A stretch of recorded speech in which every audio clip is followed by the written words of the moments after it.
Hi everyone, Michelle Deck here in Branson, Missouri. Hope you've been enjoying our songwriting series, and we're going to take it kind of to the next step today. We've talked so much about your lyric and song forms, about prosody and cadence.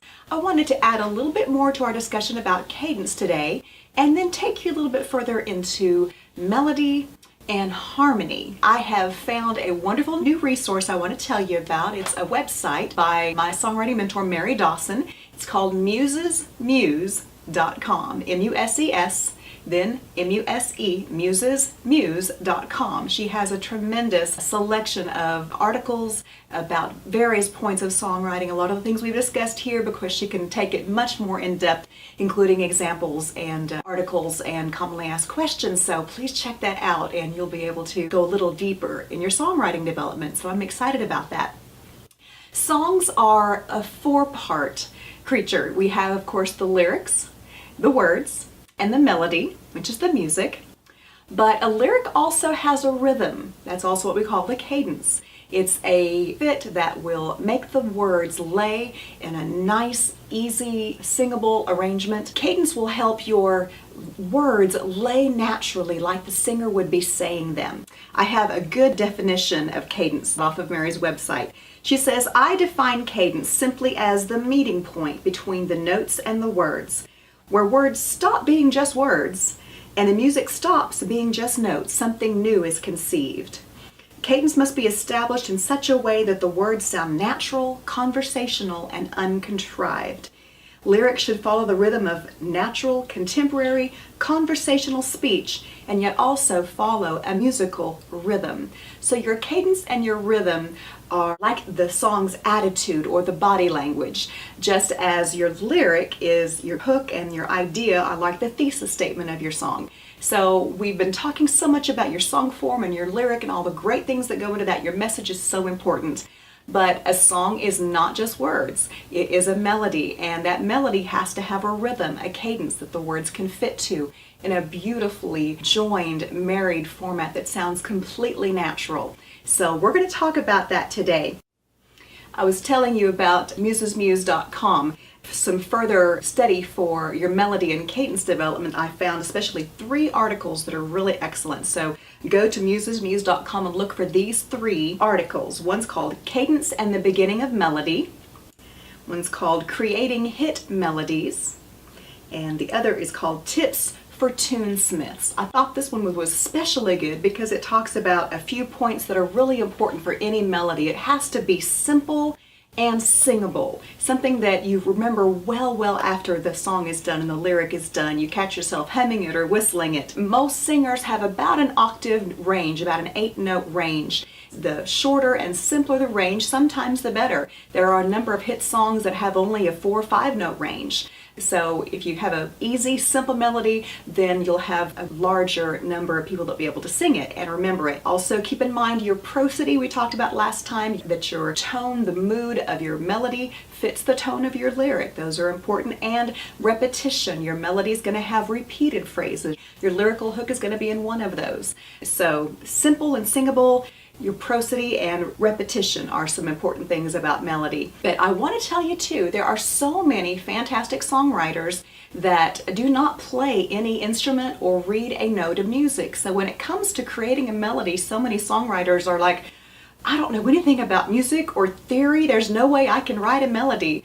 You certainly can. Start with your hook, repeating it, find a rhythmic cadence that feels good to you, that stresses the words you want to stress, and start playing around with a melody, and you'll find a way to do that. There are some wonderful lyricists that all they did for picking out a melody was picking out individual notes on their keyboard. I actually read about one very famous songwriter that he wrote all of his melodies just by, he actually had to write numbers on the keys of his keyboard to be able to write a melody that way. But he did it, and very successfully so. So don't feel like you have to be a masterful musician to be able to create a memorable, workable, excellent melody to go with your fantastically created lyric.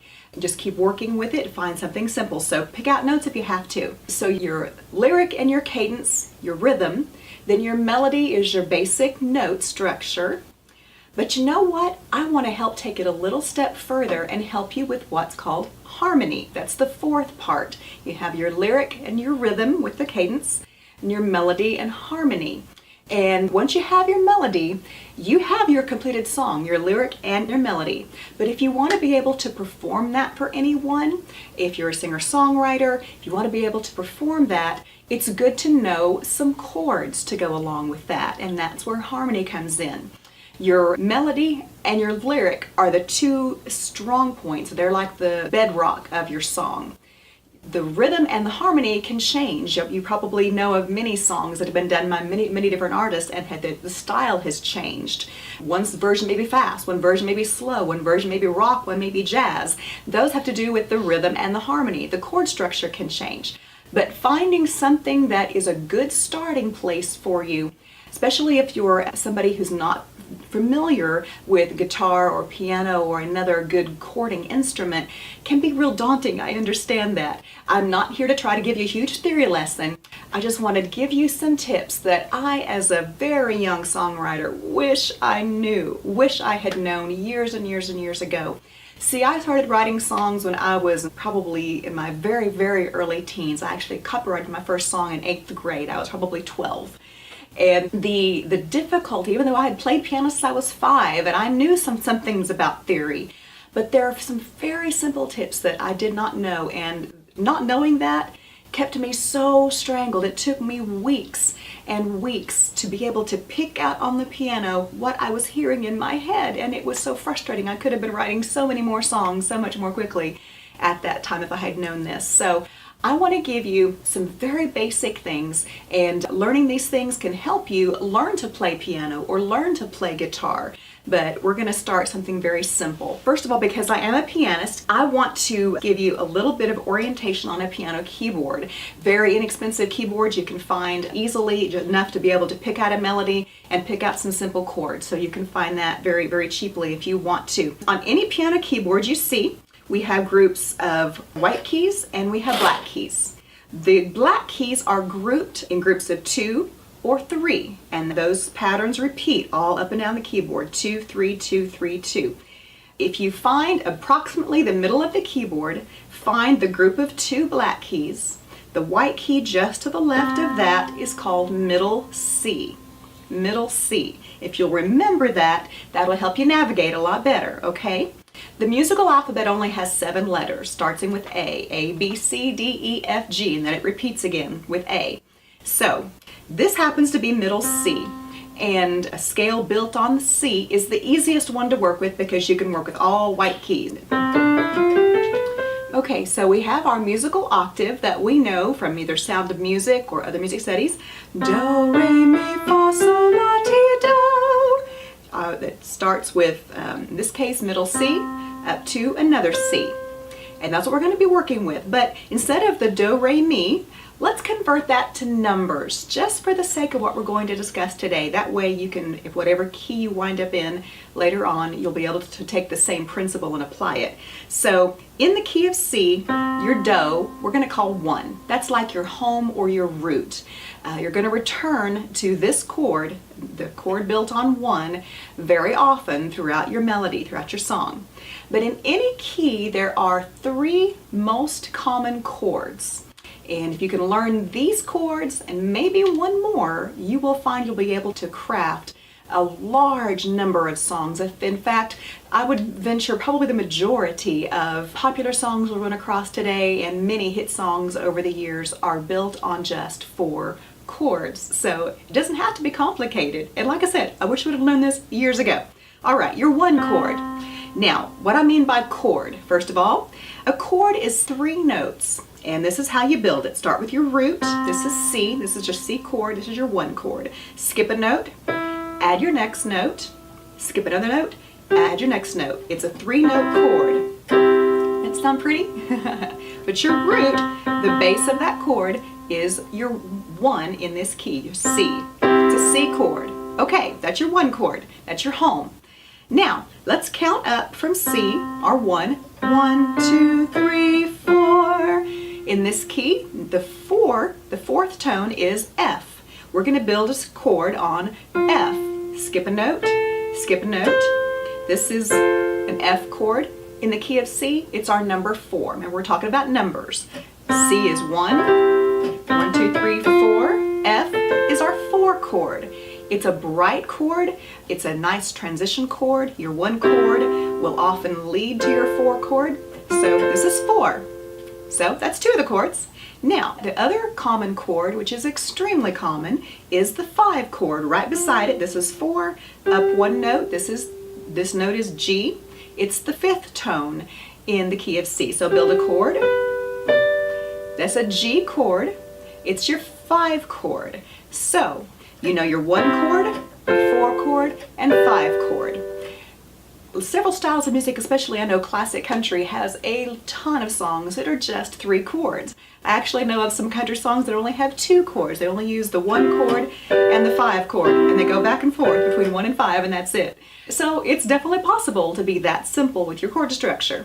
But 1, 4, and 5. A progression might sound like this. 1, 4, 5, 1. Or 1, 5, 4, 5, 1. That can be a very simple harmony structure to go along with your lyric and melody. But there's one more chord that's very common that will give you a little more color and more options, and that is the 6 chord.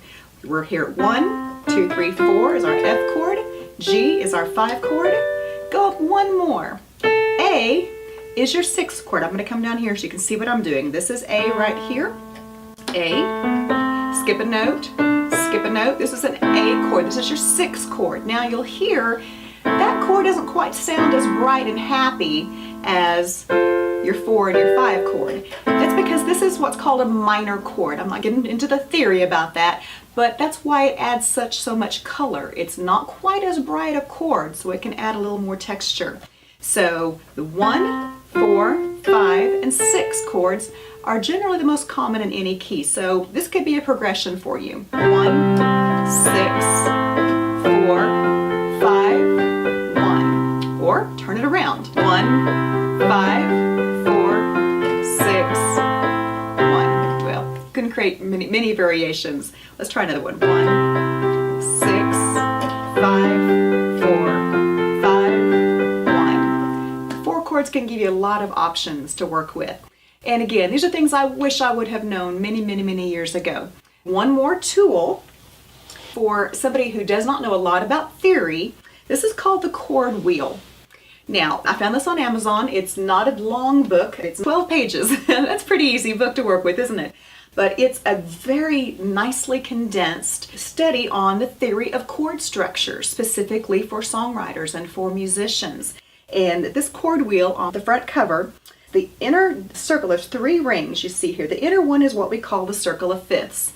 I'm not going to get into detail about that, but it's simply the order of keys. Starting up here at C, which we know doesn't have any sharps or flats, it's all the white keys.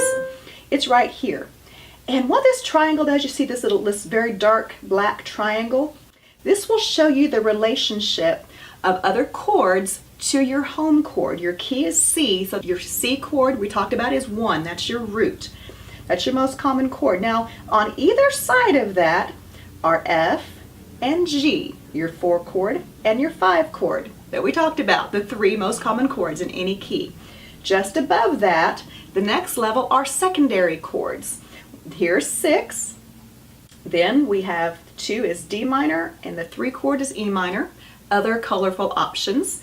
And rarely would you use a 7 chord, which is up top. That's built on the note B. So this is a wonderful resource for whatever key you find yourself in. If you find out that your melody is a little bit higher and you need to key it in the key of A, these are the chords that are going to be the most commonly used for you. I'm not going to try to take into much more detail, but this book will help you learn a little bit more about music theory and also chord structure that will be a helpful harmony foundation for your song. So this Chord Wheel, published by Hal Leonard, will help you with your 1 chord, 4, and 5. Those are your primary chords. Secondary chords give you some options to work with. And like we talked about, even you can take a magic marker if you want to and physically number 1, 2, 3, 4, 5, 6, 7, 1. If that will help you learn to build chords. And if you're going to work in the key of C, to stay on your white keys, find your root, This is 4, skip a note, and build a chord. So if you want to try that 2 chord and see what that sounds like, you got 1, then D is 2, skip a note, that's a D, that's a 2 chord. So I'm just illustrating how you can build chords on other notes besides the 1, 4, 5, and 6 we talked about. I hope that will give you a little bit of background. The 3 and 4 most common chords in any key, we're specifically talking about the key of C just to keep it really simple, will help you be able to put some chords that sound good with your melody and give you the chance to be able to perform that for somebody else, to sing your song and let them hear how wonderful it sounds. I want to leave you with a quote today from hit songwriter Jimmy Webb. "A song is a magical marriage between a lyric, some words, and a melody, some notes. It is not a poem. It's not music. It is in this gray area of synthesis between language, rhythm, and sound that some of the most acute of all sensors of human emotion lie." It is such a magical thing when you take a wonderful lyric and a memorable melody and you wind up with the beautiful marriage of lyric and language and sound that can tug at a heartstring, can encourage you, can motivate and inspire, can give you an outlet for emotions, and just help you express what you've been feeling but didn't know how to say. We've all experienced that, I'm sure, with many songs in the past, and that's probably one reason you want to be a songwriter. So I hope some of these structures will give you some more tools in your arsenal, and I'm happy to point you to other resources because I'm just one songwriter. There are many experts out there that can help you, so I'd encourage you to take advantage of some of these tools and dig in and find some of your own. Keep developing your skills. We're all about accelerating your artistry with your lyric, your melody, the rhythm, the cadence, and the harmony, including chords, to bring your song to life so that everybody can hear it. That's what it's all about, bringing what's in your heart and your mind out for the world to hear, and it just might change their lives. So God bless you guys. We'll talk more next time. We're just about to wrap up this series, but we have more to share next time. I can't wait to see what exciting things happen for you. Thanks again for listening. Please share with somebody who wants to continue developing their craft as well, and leave some comments. Be sure to subscribe and share, and we appreciate you so much listening. God bless you guys, and we will talk to you next time. Until then, thanks. Bye-bye.